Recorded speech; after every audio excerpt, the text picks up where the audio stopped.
الحمدللہ وحدہ والصلاۃ والسلام علی من لا نبی بعد فاعوذ باللہ من الشیطان الرجیم بسم اللہ الرحمن الرحیم۔ ساری بہنوں کو السلام علیکم ورحمۃ اللہ وبرکاتہ۔ جیسا کہ آپ جانتے ہیں آج میرا ٹاپک ہے موت ایک اٹل حقیقت۔ اللہ رب العالمین قرآن میں فرماتے ہیں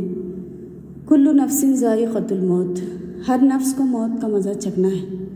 چاہے اسے پسند ہو یا ناپسند ہو۔ اللہ رب العالمین قرآن میں فرماتے ہیں قل ان الموت الذی تفرون منہ فانہ ملاقیکم، وہ موت جس سے تم بھاگتے ہو وہ تم سے ملاقات کر کے رہے گی۔ ہر نفس کو موت کا مزہ چکھنا ہے۔ یہ موت ہر جاندار کو آئے گی، ہر ذی روح کو موت کا مزہ چکھنا ہے۔ نہ اس نے نیک کو چھوڑا ہے، نہ بدکار کو چھوڑا ہے، نہ امیر کو چھوڑتی ہے یا نہ غریب کو چھوڑتی ہے، نہ بوڑھے کو چھوڑتی ہے، نہ جوان کو چھوڑتی ہے، ایون بچہ بھی اس سے مستثنا نہیں ہے۔ نہ اس نے انگریز کو چھوڑا ہے، نہ عربی کو، نہ عجمی کو، نہ امریکن کو، نہ آسٹریلین کو، نہ اس نے مذہب دیکھا ہے، نہ اس نے جگہ دیکھی ہے۔ یہ موت کسی بھی جگہ کسی بھی گھڑی ہم سب کو اس کا مزہ چکھنا ہے اور کسی بھی گھڑی آ سکتی ہے۔ اگر یہ کسی کو چھوڑتی تو یہ انبیاء کو چھوڑتی، لیکن انبیاء کو بھی موت آ چکی ہے اور ہم اس کے شاہد ہیں، ہم اس کے گواہ ہیں۔ آج انبیاء ہمارے درمیان موجود نہیں ہیں۔ ہر انسان کو اللہ تعالیٰ 4 مرحلوں سے گزارتے ہیں۔ پہلا عالم ارواح، دوسرا عالم دنیا، تیسرا عالم برزخ اور چوتھا عالم آخرہ۔ عالم ارواح میں بھی ہم زیادہ دیر نہیں تھے، کچھ عرصے تک وہاں تھے۔ کتنا عرصہ تھے واللہ عالم۔ اور وہاں اللہ تعالیٰ نے ہم سے ایک کووننٹ لیا تھا الستو بربکم۔ پھر اس کے بعد ہم دنیا میں آئے، ماں کے پیٹ میں کچھ 9 مہینے رہے، اس کے بعد پھر ہم دنیا میں آ گئے اور ہر ایک کا وقت مقرر اللہ تعالیٰ نے کر دیا۔ جب ہم اپنی ماؤں کے پیٹوں میں تھے اور بلکہ اللہ کے لوح محفوظ میں ساری چیزیں درج ہیں کہ ہم کتنے سال جئیں گے، کب تک رہیں گے، وہ ساری چیزیں لکھی جا چکی ہیں۔ تو جتنا زندگی ہم دنیا میں آنا کتنا یقینی ہے، اتنا ہم کو موت کا آنا بھی یقینی ہے۔ تو یعنی دنیا ایک ٹرانزٹ ہے نا، یہاں پرماننٹ رہنے کی جگہ نہیں ہے۔ یہ تو ہمارا ڈیسٹینیشن نہیں ہے۔ اصل جگہ تو ہماری عالم برزخ میں بھی ہم ہمیشہ نہیں رہیں گے، ہے نا، قبر میں بھی نہیں رہیں گے، لیکن عالم آخرہ جو ہے اس میں یا جنت ہے یا دوزخ ہے، وہاں پرماننٹ ہم رہیں گے۔ امتحان کے تحت اللہ تعالیٰ نے دنیا میں ہم سب کو بھیجا تاکہ دیکھیں کہ کون ہم میں سے اچھا عمل کرتا ہے۔ الذی خلق الموت والحیات لیبلوکم ایکم احسن عملا، کون تم میں سے اچھا عمل کرتا ہے، یہ دیکھنے کے لیے اللہ رب العالمین نے ہم کو دنیا میں بھیجا ہے۔ تو یہ دنیا ایک ٹرانزٹ ہے، یہاں سے بھی گزر جانا ہے، یہاں رہنا نہیں ہے۔ اللہ کے رسول صلی اللہ علیہ وسلم نے کیا کہا، کن فی الدنیا کانک غریب، دنیا میں اس طرح رہو جیسا ایک مسافر رہتا ہے، او عابری سبیل، یا ایک راہ گزر رہتا ہے۔ اب دیکھیں، ایک مسافر کو ہر وقت اپنے ڈیسٹینیشن پر پہنچنے کی فکر ہوتی ہے نا، ہر گھڑی ہر آن وہ فکروں میں رہتا ہے کہ میرا ٹھکانہ کب آئے گا۔ تو ایک انسان بھی یہاں پرماننٹ کیونکہ رہنا نہیں ہے، اسی لیے اس کو ہر وقت ایک اجنبی کی طرح زندگی گزارنا چاہیے، ایک مسافر کی طرح زندگی گزارنا چاہیے۔ یہ اللہ کے رسول صلی اللہ علیہ وسلم نے کہا۔ دنیا جینے کے لیے ہم کتنی فکر کرتے ہیں، ہے نا، ہر چیز جماتے ہیں، خوبصورت گھر اور ٹھکانہ اور ساری یعنی راحت کی چیزیں، ہم راحت کا سامان کرتے ہیں سکون پانے کے لیے۔ لیکن اس سے بھی زیادہ امپورٹنٹ کیا ہے کہ ہم جتنا دنیا سنوارنے کی کوشش کرتے ہیں نا، اتنی سکون کی ہماری موت آ جائے اس کی فکر ہم کو اور زیادہ کرنی چاہیے۔ اللہ کے رسول صلی اللہ علیہ وسلم نے فرمایا کہ امت کی عمر مابین 70 60، 60 سے 70 کے درمیان ہے، اور 70 بہت کم لوگ کراس کرتے ہیں۔ تو یعنی امت کی عمر ویسے بھی بہت کم ہے، لیکن کیا ہم 60 کے ہو جائیں گے اس بات کا یقین ہے؟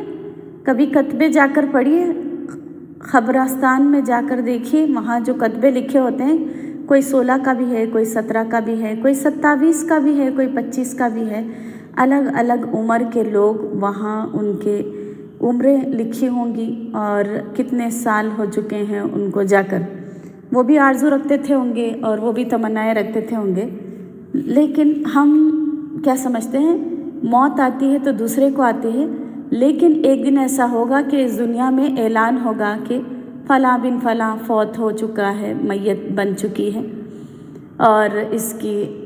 جنازہ عصر میں ہے اور مغرب میں ہے، میرا اور آپ کا بھی اعلان ہو جائے گا، ہم اس دنیا سے کوچ کر جائیں گے۔ اللہ رب العالمین کہتے ہیں کہ بل تؤثرون الحیات الدنیا والآخرۃ خیر وابقی، بلکہ تم تو دنیا کی زندگی کو ترجیح دیتے ہو، جبکہ آخرت ہمیشہ رہے گی اور بہترین چیز آخرت ہے۔ تو یعنی آج ہم نے دنیا کو اپنا نصب العین بنا لیا ہے نا، کیونکہ یہ دنیا چھوٹنے والی ہے، ہم سب کو پتہ ہے کہ یہ دنیا چھوٹنے والی ہے اور اصل ٹھکانہ تو ہمارا آخرت ہے۔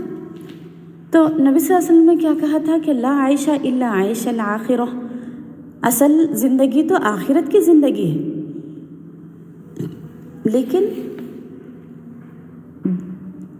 بس ایک جان نکلنے کی دیر ہے اور ہم جب دنیا سے کوچ کر جائیں گے، اللہ تعالیٰ نے اس حالت کو بھی سورہ قیامہ میں بیان کیا ہے کہ کلا اذا بلغت التراق، ہرگز نہیں جب جان گلے میں اٹک جائے گی، جب پنڈلی سے پنڈلی جڑ جائے گی، والتفت الساق بالساق وقیل من راق، اور جب وہ کہے گا کہ کوئی ہے میری جان بچانے والا، کیا کوئی ہے جو میری جان بچا لے؟ آپ سوچیں کتنی بے بسی ہوگی نا، ہم جب اس دنیا سے جائیں گے کوئی ہماری جان بچانے والا نہیں ہوگا، بڑے سے بڑے سائنٹسٹ اور ڈاکٹرز فیل ہو جائیں گے، وظن انہ الفراق، اور وہ سمجھ جائے گا کہ اس کے جانے کا وقت آ چکا ہے، الی ربک یومئذ المساق، اور اس دن اس کے رب کی طرف روانگی کا وقت ہوگا۔ ہم سب کو یہ فیس کرنا ہے، جس طرح ہم پیدا ہوئے تھے، جس وقت ہم پیدا ہوئے تھے سب ہنس رہے تھے اور ہم رو رہے تھے اور ہم کو ایک کپڑے میں لپیٹ کر جھولے میں ڈال دیا گیا، اسی طرح ہم ایک دن انشاءاللہ اگر اچھی ہماری زندگی نکلی اور ہنستے کھیلتے ہم دنیا سے نکل جائیں گے، لوگ ہمارے پیچھے روتے رہیں گے اور سفید چادر میں لپیٹ کر جس طرح جھولے میں ڈالا گیا تھا ایسی ایک دن ڈولے میں بھی ڈالا جائے گا، اور یہ عین حقیقت ہے نا، ہم سب جانتے ہیں کہ ہم کو جانا ہے۔ اللہ کے رسول صلی اللہ علیہ وسلم نے کیا کہا، اتبعوا المیت ثلاث، 3 چیزیں میت کے پیچھے جاتی ہیں، ارجع اسنان، 2 واپس آ جاتی ہیں۔ دیکھیے ساری زندگی انسان اس مال کمانے کے غرض میں لگا رہتا ہے، حلال کی تمیز نہ حرام کی تمیز، اور عورتیں بھی ہر چیز حاصل کرنے کے لیے اور سوار کر دنیا ایسے ہی گزار دینا چاہتی ہیں۔ یہ ایک ریمائنڈر ہے، اللہ کے رسول صلی اللہ علیہ وسلم نے کیا کہا، اکثروا ذکر حازم اللذات، لذتوں کو توڑنے والی چیز موت کو کثرت سے یاد کرو، ہے نا۔ تو ہر دن ہر پل ہم کو یاد آتے رہے موت کی، اور کوشش یہ کریں کہ ہر دن ہم یعنی اس موت کو جو حقیقی ہے نا، ایک اٹل حقیقت ہے، اس کو ہر لحظہ ہم یاد کرتے رہیں، اور ہر انسان کو موت سے پہلے کا وقت غنیمت جاننا چاہیے اور اسے اللہ کی اطاعت میں لگانا چاہیے تاکہ اس کا رب اس سے راضی ہو، اور جب اس کی روح قبض ہو تو فرشتے اچھا اکرام کرتے ہوئے آئیں۔ اب دیکھیے یہ موت ہر ایک کو آتی ہے، نہ عہدیدار کو دیکھتی ہے کہ اس کا عہدہ ہے، اپنی عزت رکھتے ہوئے بھی انسان بے بس ہوتا ہے، اپنی دولت رکھتے ہوئے بھی بے بس ہوتا ہے، اور مرنے والا پوری طرح بے بس ہوتا ہے، گھر والے بے بس ہوتے ہیں اور رشتہ دار دوست احباب سب بے بس ہوتے ہیں، چاہتے ہوئے بھی یعنی اس کو بچا نہیں سکتے، ہے نا۔ اور یہ موت ایک بڑی پریشانی اور بڑے اضطراب والی کیفیت ہوتی ہے، کرب و الم کا وقت ہوتا ہے جس کو ہم الفاظ میں بیان نہیں کر سکتے، اور اگر ہم یہ چاہتے ہیں کہ ہم کو اطمینان نصیب ہو تو ہم کو توحید کے راستے سے موت کی دہلیز میں قدم رکھنا ہوگا، ہے نا۔ ایک اللہ کو پکار کر، ایک اللہ کی مان کر چلیں گے تو دنیا کامیاب ہوگی اور موت بھی آسانی سے اور اچھی طریقے سے آئے گی اور اکرام ہوگا آخرت میں۔ اور پھر اللہ کے رسول صلی اللہ علیہ وسلم کی اطاعت کریں گے اور بات مانیں گے اور راستہ نبی صلی اللہ علیہ وسلم کا اپنائیں گے تو کامیاب ہوں گے۔ ہم اپنی نمازیں آن ٹائم پڑھیں گے اور حج اور عمرہ وقت پر ادا کریں گے اور زکوٰۃ لوگوں کو جان جان کر ان کے صحیح مصارف میں ادا کریں گے، تب ہم سکون سے مر سکیں گے، ہے نا۔ اور سکون اسی کو ملے گا جو زندگی میں ہمیشہ اسلام اور اس پر چلتا تھا اور انصاف کا علم بردار تھا۔ ہم سب چین سے جینا چاہتے ہیں۔ میں کہتی ہوں کہ چین سے جینے سے بھی زیادہ کوشش چین سے مرنے کی ہونی چاہیے، ہے نا۔ مرنا بھی ضروری ہے اور مرنے ہی والے ہم لوگ، ہے نا۔ اطمینان سے جینے سے بڑھ کر اطمینان سے مرنا ضروری ہے۔ مرتے وقت ایک مومن کا کیا حال ہوتا ہے اور ایک کافر، فاجر اور فاسق کا کیا حال ہوتا ہے، اللہ رب العالمین نے قرآن میں فرمایا ہے کہ الذین تتوفاہم الملائکۃ طیبین، نیک لوگوں کی جب روح قبض ہوتی ہے، جو اچھے کام کرتے ہیں، ظاہر اور باطن میں اچھے ہوتے ہیں، کیا کہتے ہیں فرشتے ان کو، یقولون سلام علیکم، سلامتی ہو تم پر، ادخلوا الجنۃ بما کنتم تعملون، جنت میں داخل ہو جاؤ جو تم عمل کرتے تھے اس کی وجہ سے۔ آپ دیکھیے، حالانکہ جنت میں جانا یہ مرحلہ ہم کو کب پیش آئے گا؟ آخرت میں، ہے نا، ہمارا حساب کتاب ہونے کے بعد، لیکن جنت کی خوشخبری ابھی دے دیں گے فرشتے جب ایک انسان اچھی طریقے سے زندگی گزارتا ہے۔ لیکن اس کے برعکس ایک شخص جب یعنی اللہ کی نافرمانی میں اپنی زندگی گزارتا ہے تو اللہ تعالیٰ کہتے ہیں کہ اس کو یعنی ڈانٹتے ہوئے فرشتے اس کی روح قبض کریں گے، اور جب وہ یعنی اس کی روح نکالی جائے گی تو بہت برے طریقے سے اس کا برتاؤ ہوگا، ہے نا، اس کے ساتھ بہت برا حال ہوگا اس کا۔ تو یعنی دونوں کی روح قبض کرنے میں فرق ہوگا۔ اور الذین تتوفاہم الملائکۃ ظالمی انفسہم، وہ لوگ جب فرشتے جب ایک ظالم کی روح قبض کریں گے تو وہ ظالم کہے گا کہ رب ارجعونی لعلی اعمل صالحا فیما ترکت، تاکہ میں وہ اعمال کر کے آؤں جو میں نے چھوڑ رکھا تھا۔ پھر اللہ تعالیٰ کہیں گے کلا انہا کلمۃ ہوا قائلھا، یہ تو ایک کلمہ ہے جو وہ کہتا تھا۔ تو یہ موت اگر اچھی چاہیے تو دنیا بھی اللہ کی مرضی کے مطابق گزارنی چاہیے اور اللہ کے فرما بردار بن کے جینا پڑے گا۔ اور اللہ کے رسول صلی اللہ علیہ وسلم نے کیا کہا کہ موت کو کثرت سے یاد کیا کرو، اکثر ذکر حازم اللذات، لذتوں کو توڑنے والی چیز موت کو کثرت سے یاد کرو۔ اور اللہ کے رسول صلی اللہ علیہ وسلم سے پوچھا گیا کہ عقلمند کون ہے؟ تو اللہ کے رسول صلی اللہ علیہ وسلم نے کہا کہ عقلمند وہ ہے جو اپنی موت کو کثرت سے یاد کرے اور مرنے سے پہلے اس کی تیاری کر لے۔ ہم دیکھتے ہیں کہ اس موت کی جو کیفیت ہوتی ہے نا، موت کے وقت کی جو سختیاں ہوتی ہیں، اللہ کے رسول صلی اللہ علیہ وسلم کی موت، جب اللہ کے رسول صلی اللہ علیہ وسلم کی موت کا وقت آیا تو آپ صلی اللہ علیہ وسلم زرد پڑ رہے تھے۔ آپ صلی اللہ علیہ وسلم کا چہرہ زرد ہو رہا تھا اور پیالے میں پانی رکھا ہوا تھا، اور آپ صلی اللہ علیہ وسلم وہ پانی اٹھاتے جاتے اور اپنے چہرے پہ ملتے جاتے اور کہتے جاتے کہ لا الہ الا اللہ، ان للموت سکرات، ان للموت الغمرات، موت کے وقت کی سختیاں اور موت کے وقت کی آزمائشیں۔ اور اللہ کے رسول صلی اللہ علیہ وسلم اتنے یعنی بخار آ جاتا، کبھی آپ صلی اللہ علیہ وسلم کے پر پانی ڈال دیا جاتا، آپ صلی اللہ علیہ وسلم بے ہوش ہو جاتے، اور کیا کیا کیفیتوں سے اللہ کے رسول صلی اللہ علیہ وسلم گزرے۔ اور پھر عائشہ رضی اللہ عنہا کہتی ہے کہ مجھے جب میں نے نبی صلی اللہ علیہ وسلم کی اس طرح موت دیکھی تو مجھے کسی اور کی جو میں نے اگر کسی اور کو مرتے ہوئے دیکھا اور اس کی موت کی سختیاں دیکھی تو مجھے اس پر تعجب نہیں ہوا۔ اب دیکھیے یعنی صحابہ بھی موت کی جو یعنی ہولناک کیا ہے اس سے ڈرتے تھے، اللہ کے رسول صلی اللہ علیہ وسلم بھی آپ صلی اللہ علیہ وسلم نے یہ دعائیں سکھائی ہیں، اللہم اعنی علی سکرات الموت و غمرات الموت۔ تو آپ دیکھیے کہ یہ آخرت کی گھڑی کیسی ہوگی، ہے نا۔ آخری وقت تک ہم کو فکر کرنا ہے، ڈرتے رہنا ہے، کیونکہ صحابہ بھی اس چیز سے ڈرتے رہتے تھے، ہے نا، بہت زیادہ ڈرتے تھے۔ ابو درداء رضی اللہ عنہ کے بارے میں آتا ہے، اتنی بڑی بڑی نیکیاں کر کے بھی وہ کہتے تھے کہ کاش کہ میں ایک جھاڑ ہوتا، مجھے جلا دیا جاتا اور مجھے کاٹ دیا جاتا، میرا حساب کتاب نہ ہوتا، کیونکہ اس درد کو کوئی حساب کتاب نہیں ہے۔ اور پھر ابو ہریرہ رضی اللہ عنہ کے بارے میں آتا ہے کہ ابو ہریرہ رضی اللہ عنہ کہتے ہیں کہ رونے لگتے ہیں جب موت کا وقت آتا ہے،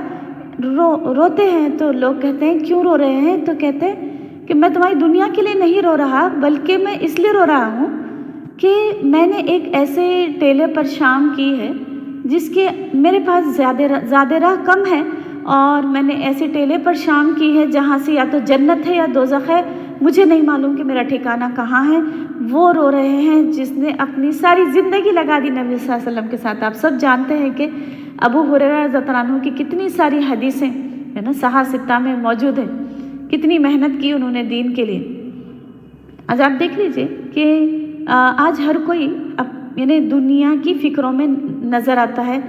آپ یعنی جوان آدمی اپنی جوانی میں مست ہے، اور یعنی لڑکیوں کے پیچھے لگا ہوا ہے نا، حرام میں ملوث ہے۔ ایک انسان کماتا ہے تو نہ حلال کی تمیز کرتا ہے نہ حرام کی تمیز کرتا ہے، اور پھر یعنی چاہتے ہیں کہ اچھی موت مل جائے۔ عورتیں بھی آج اپنی زینت دو لوگوں کے سامنے اختیار کرنا اور بے حیائی کے لباس پہنتی ہیں، اور وہ چاہتی ہیں کہ اچھی موت آ جائے۔ تو کس طرح آئے گی اچھی موت؟ صحابہ، انبیاء سب نے موت کی فکر کی ہے، اور وہ ڈرتے تھے اس سے، ہے نا۔ آخری وقتوں تک وہ اپنی یعنی موت کی تیاری کرتے رہے اور اسے ڈرتے رہے۔ اور ابو ہریرہ رضی اللہ عنہ وہ خود بھی، آپ سوچئے کہ کتنے بڑے جلیل القدر صحابی تھے، وہ خود روتے تھے۔ اور ایک صحابی کے بارے میں آتا ہے، حضرت عبداللہ بن عمرو بن العاص رضی اللہ عنہ کے بارے میں آتا ہے کہ وہ جب ان کی موت کا وقت قریب آیا تو وہ پہلے لوگوں کے بارے میں کہتے تھے کہ لوگ کیوں نہیں بتاتے ان کی، جب موت کا وقت آتا ہے تو کیا ان کے ساتھ گزرتی ہے وہ کیوں نہیں بتاتے۔ تو جب ان کی موت کا وقت آیا تو عبداللہ رضی اللہ عنہ نے ان سے پوچھا کہ کیا گزر رہی ہے، تو وہ کہنے لگے کہ ایسا لگتا ہے کہ آسمان زمین پر آ گرا ہے، اور میں ان دونوں کے بیچ میں پس رہا ہوں، اور میری گردن پر ایک پہاڑ رکھا ہوا ہے، اور جس کی وجہ سے میری گردن ٹوٹ رہی ہے، اور میرے پیٹ میں کھجور کی شاخیں گھسی ہوئی ہیں، اور میری سانس سوئی کے ناکے سے آ رہی ہے۔ یعنی اتنا مشکل وقت انہوں نے محسوس کیا۔ اور شداد بن اوس رضی اللہ عنہ کہتے ہیں کہ موت کا لمحہ دنیا اور آخرت تمام ہولناکیوں کو سے زیادہ خطرناک ہے۔ یہ موت کا لمحہ آروں کے چیرے جانے سے زیادہ سخت ہے، اور خینچیوں کے کاٹے جانے سے زیادہ سخت ہے، ہڈیوں کو ابالنے سے زیادہ سخت ہے۔ اگر مردہ اٹھ کر موت کی تیاری کرے تو آخرت کی تیاری میں لگ جائے۔ تو آج اس چیز کی کمی ہے، ہم آخرت کو بھلا چکے ہیں۔ اس کیڑے مکوڑے کے گھر کو یاد کرنا ہے ہم سب کو، اور سوچیے کہ کس طرح موت آئے گی۔ اگر ہم اچھی موت چاہتے ہیں تو اللہ سے ملاقات کا شوق چاہتے ہیں، تو اللہ کے رسول صلی اللہ علیہ وسلم نے کیا کہا کہ یعنی جو اللہ سے ملاقات کو پسند کرتا ہے اللہ بھی اس سے ملاقات کو پسند کرتے ہیں۔ کون ملاقات کو پسند کرے گا؟ جو اچھے اعمال کر کے جاتا ہے دنیا سے، وہ اللہ سے ملاقات کو پسند کرے گا۔ اور جس کا آخری کلمہ لا الہ الا اللہ ہو دخل الجنہ، ہے نا، من کان آخر کلامہ لا الہ الا اللہ دخل الجنہ۔ حسن خاتمہ کی علامات کیا ہوتی ہیں کہ موت کے وقت کسی کے چہرے پر یعنی پیشانی پر پسینہ آتا ہے تو وہ اچھی موت کی علامت ہوتی ہے۔ اور پھر شہادت کی موت، یہ یعنی دب کر مرنے والا شہید، حاملہ عورت بھی شہید ہوتی ہے، جل کر مرنے والا بھی شہید، پہلو کے درد سے مرنے والا بھی شہید،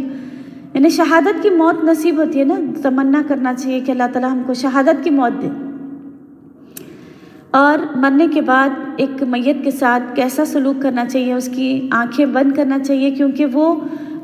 روح جب پرواز ہوتی ہے تو وہ اس کی آنکھیں اس کی روح کا تعاقب کرتی ہیں، تو اس لیے اس کی آنکھوں کو بند کریں اور اس کی پنڈلیوں کو یعنی انگلیوں کو پیر کی جوڑ کر باندھ دیں اور اس کو قبلہ رخ کر کے لٹا دیں، اور پھر یعنی اس کے ساتھ اچھی باتیں کریں اس کے بارے میں، اور میت کے ورثاء کو یعنی فوراً اس کا قرض ادا کر دینا چاہیے اور نوحہ نہیں کرنا چاہیے اس کے پیچھے، ہے نا۔ نوحہ کرنا کیا ہے کہ میت کے بارے میں کہتے ہیں نا کہ فلاں ایسا تھا یعنی باتیں کرتے ہیں نا اس کے بارے میں، تو ایسا زور زور سے بول کر رونے سے منع کیا گیا ہے۔ پھر یعنی میت کو کفنانا چاہیے اور اس کو نہلانا چاہیے اور اس کا نماز جنازہ پڑھنا چاہیے۔ تو جب میت اگر اچھی نکلی تو وہ کیا کرتی ہے، ہم قرآن اور حدیث کی روشنی میں آپ کو جلد سے جلد تیزی سے بتا دیں گے کہ فَأَمَّا إِنْ كَانَ مِنَ الْمُقَرَّبِينَ، وہ نیک شخص تھا یا نیک عورت تھی، فَرَوْحٌ وَرَيْحَانٌ وَجَنَّتُ نَعِيمٍ، وہ جنت کی نعمتیں میں ہوگی اور اس کو آسمان سے خوبصورت چہرے والے فرشتے اس کا روح قبض کرنے کے لیے آئیں گے، اور پھر وہ جنت سے کفن لے کر آئیں گے، خوشبو لگا کر لائیں گے، اور پھر اس کو یعنی اس کی روح کو لپیٹ دیا جائے گا۔ ہم اس کے جسم کو، ایک میت کے جسم کو ہم نہلاتے ہیں، لیکن اس کی روح کو فرشتے آ کر سلام کہتے ہیں، اور جہاں تک نظر جاتی ہے وہاں تک وہ فرشتے بیٹھتے ہیں اور اس کو اس کی روح قبض کر کر آسمانوں میں لے جاتے ہیں، اور آسمان میں بھی اس کا اکرام ہوتا ہے، اور آسمان پر لے جا کر پلک جھپکتے ہی وہ آسمان پر پہنچ جاتے ہیں، اور آسمان میں پوچھا جاتا ہے کہ یہ کس کی روح ہے، فلاں بن فلاں کی روح ہے، پھر اس کو یعنی دروازے کھول دیے جاتے ہیں۔ ایسے اور کہتے ہیں کہ ایک دوسری روایت میں آتا ہے کہ دنیا کے اور آسمان کے جتنے بھی فرشتے ہیں اس کے لیے مغفرت کی دعا یعنی نماز جنازہ پڑھتے ہیں اس کی، سبحان اللہ، اللہم ربنا جعلنا منہم۔ پھر اس کے بعد وہ فرشتے جب اس کو 7ویں آسمان پر لے جاتے ہیں تو اللہ تعالیٰ کہتے ہیں کہ اس کا اعمال نامہ علیین میں لکھ دو، سبحان اللہ۔ پھر اللہ تعالیٰ اس کو واپس کر دیتے ہیں، اس کی روح کو اس کے جسم میں، کیونکہ اللہ کا وعدہ ہے کہ میں نے اس کو اسی سے پیدا کیا ہے، مٹی سے، وَمِنْهَا نُخْرِجُكُمْ تَارَةً أُخْرَىٰ، دوسری دفعہ بھی اللہ تعالیٰ اس خبر سے ہی اٹھائیں گے ہم سب کو۔ جب میت یعنی آپ دیکھیے نیک لوگوں کا کیسا اکرام ہوتا ہے، اور جو بدکار ہوتا ہے اس کا کیسا یعنی معاملہ ہوتا ہے۔ جو بدکار شخص ہوتا ہے وہ کاش کہ تم وہ وقت دیکھ سکو، بولے اللہ تعالیٰ، وَلَوْ تَرَىٰ إِذِ الظَّالِمُونَ فِي غَمَرَاتِ الْمَوْتِ وَالْمَلَائِكَةُ بَاسِطُو أَيْدِيهِمْ أَخْرِجُوا أَنفُسَكُمْ، کیا کہیں گے، نکالو اپنی جان، یعنی اس کو مارتے ہوئے، اس کو پیٹتے ہوئے اس کی روح کو نکالیں گے، اور اس کی روح تار تار ہو جائے گی، یہاں تک کہ کہتے ہیں کہ اس کی آنتیں اور اس کی رگیں تک تار تار ہو جائیں گی، اور پھر وہ نکالی جائے گی روح، بہت برا سلوک کیا جائے گا، اور بدبودار ٹاٹ میں اس کی روح کو لپیٹ کر آسمانوں میں لے جایا جائے گا، اور پھر یعنی وہ روح ڈرتی رہے گی، چھپتی رہے گی، وہ جانا نہیں چاہے گی، کیونکہ اس نے اللہ کی رضا والے کام کچھ بھی نہیں کیے، اور آسمانوں پہ لے جا کر اس کو فرشتے کہتے ہیں کہ کتنی بدبودار روح کس کی ہے، وہاں کہا جائے گا کہ آسمان کے دروازے اس کے لیے نہیں کھولے جائیں گے، گندگی کے لیے آسمانوں میں کوئی جگہ نہیں ہے، وہیں سے اس کی روح کو پٹک دیا جائے گا۔ تو آپ دیکھیے کہ کیسا معاملہ ہوگا نا، دنیا بھی بگڑ گئی، دنیا تو ختم ہو گئی، لیکن آخرت بھی برباد ہو جائے گی اگر ہم نے صحیح اعمال نہیں کیے۔ زندگی اگر ہم چاہتے ہیں کہ آخرت کی زندگی اچھی ہو جائے تو پھر دنیا بھی اچھی گزارنی ہوگی اور آخرت بھی اچھی گزارنی ہوگی، اور آج وقت ہے، اٹس ہائی ٹائم ناؤ، ہے نا، اپنے آپ کو بدلنے کا، اپنے آپ کو ہم سب کو بدلنا ہے نا۔ جو آپ دیکھیے موت کو کثرت سے یاد کرنے کا سب سے بڑا فائدہ یہ ہوتا ہے کہ اللہ تعالیٰ اس کو توبہ کی توفیق دے دیتے ہیں۔ کیوں نہ جو موت جو ایک اٹل حقیقت ہے، آج ہم اس سے توبہ کر لیں، آج ہم اللہ سے معافی مانگ لیں، گڑ گڑائیں، تنہائی میں ہمیشہ یاد کرتے رہیں، اور اپنی ہر نماز اس طرح پڑھیں کہ آج میرا آخری دن ہے۔ ہر دن ہماری روح اللہ کے پاس جاتی ہے، اللہ چاہتے تو روک لے سکتے ہیں، لیکن اللہ تعالیٰ every day Allah is giving us chance to survive in this world, اور ہم یہاں جی کر آخرت بنا لیں، اللہ تعالیٰ یہ چاہتے ہیں۔ اللہ کے رسول صلی اللہ علیہ وسلم نے کیا کہا کہ یہ یعنی موت کی تمنا نہ کرو، کیونکہ ہو سکتا ہے جو نیک ہے اپنی نیکیوں میں اضافہ کر لے، اور جو بدکار ہے اس کو اللہ تعالیٰ چانس دے دے توبہ کرنے کی۔ تو پلٹ آئیے اللہ کی طرف، یہ موت ہم سب کو اپنی آغوش میں لینے کے لیے تیار ہے۔ اللہ تعالیٰ کہتے ہیں قُلْ يَتَوَفَّاكُمْ مَلَكُ الْمَوْتِ الَّذِي وُكِّلَ بِكُمْ، تم کو موت دے گا وہ فرشتہ جو تمہارے لیے مقرر کر دیا ہے، اللہ نے مقرر کر کے رکھ دیا ہے، ہم سب کو جانا ہے، اور ہم چاہتے ہیں کہ ہمارا خاتمہ بالخیر ایمان پر ہو، تو ہم دعائیں کرتے رہیں اس کے بارے میں کہ اللہ ہم کو اللہم اعنی علی سکرات الموت و غمرات الموت، اللہ ہم کو حسن خاتمہ نصیب کر، مرتے وقت کلمہ نصیب کر، اور ہمارا خاتمہ بالخیر ایمان پر کر۔ دعاؤں کے ساتھ ساتھ اپنی زندگی کو بدلنا ہوگا اور اپنے اعمال کو بدلنا ہوگا۔ اللہ کی مرضی کے مطابق زندگی گزار کر جائیں گے تو وہاں بھی کامیاب ہوں گے اور دنیا میں بھی سرخرو ہوں گے۔ آمین۔ وآخر دعوانا ان الحمدللہ رب العالمین۔ سبحان اللہ بحمدہ، سبحانک اللہم وبحمدک، نشہد ان لا الہ الا انت، نستغفرک ونتوب الیک۔ السلام علیکم ورحمۃ اللہ وبرکاتہ۔